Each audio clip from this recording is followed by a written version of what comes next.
Hi, Micaela here, registered physiotherapist from Instil Physio. In this video, I'm going to walk you through the basics of a plank. There are so many different variations of a plank that you can do. You want to find the one that suits you. I start by teaching people how to hold a static plank, which means you're staying still and you're learning that body position. But it's really important that you don't stay there and that you work towards making it dynamic, because we need to be able to move. And if we're only doing exercises where we're holding our body still, then we're not working through that dynamic movement and building strength through that movement, okay? So the plank is something that I see people have trouble with, especially female athletes, because of the cues that have typically been given. And they don't align with how our body works best and how our core is best recruited for a lot of people. Now, any cues I give you are just general suggestions and they may not work for you. You might need something different. So these are the cues that I find work most often for most people, but by no means is meant to be a recipe. So in your plank, what you want to be able to do is you want to be able to feel your core. Your shoulders and arms should be working pretty hard, and you don't want to be tucking your pelvis or having any pain or discomfort. You can either do it from your forearms or your hands, whichever one feels better to you.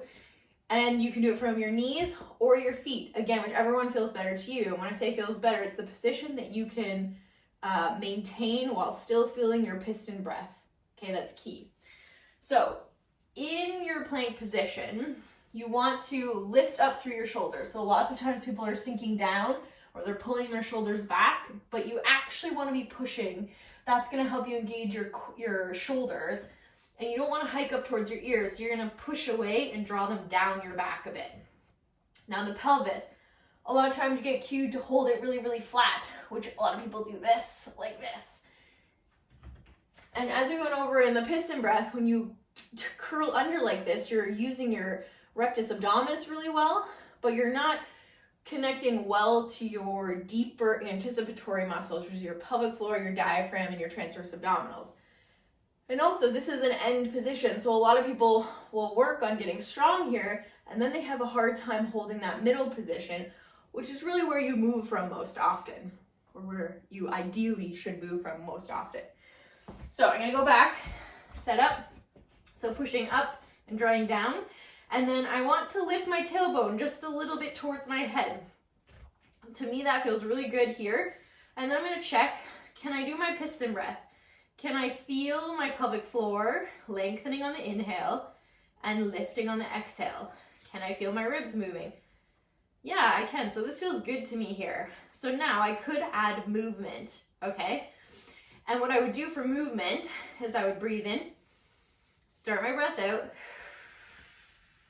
and add a movement. Breathe in, start my breath out, add a movement. And then I might recheck my position.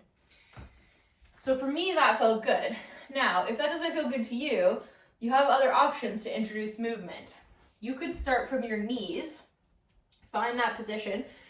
So pushing up and drawing down, lifting your tailbone slightly. Now I'm going to breathe in, lengthen pelvic floor, start my breath out, engage pelvic floor, and lift up. And then I'm going to reset. Breathe in, breathe out, breathe in, breathe out. Okay, that's another option that you have. You can also do it from your forearms. Again, here, you want to make sure you're pushing away. You don't want to draw down and back. You need to push up, have your chin tucked slightly so you're not like this and you're not like this. And then you're going to do your piston breath. So check in with your pelvic tilt. You know, are you way tucked under, or do you need to lift your tailbone a little bit and push up? A lot of times people complain of back pain, especially female athletes, when they're doing a plank. And I find they're not pushing the ground away enough, so they're sagging through this mid-back, and then they get cued to tuck their pelvis, and things look better. You look more flat, so I'll show you. Okay, so they're sagging here, and then if they tuck, it looks better. But now we've just introduced a compensation onto a compensation. And what you really want to do to correct that is push away. The shoulders work pretty hard in a plank, okay? As you can see, I'm out of breath talking and breathing. So when you're doing a plank well, it's quite challenging.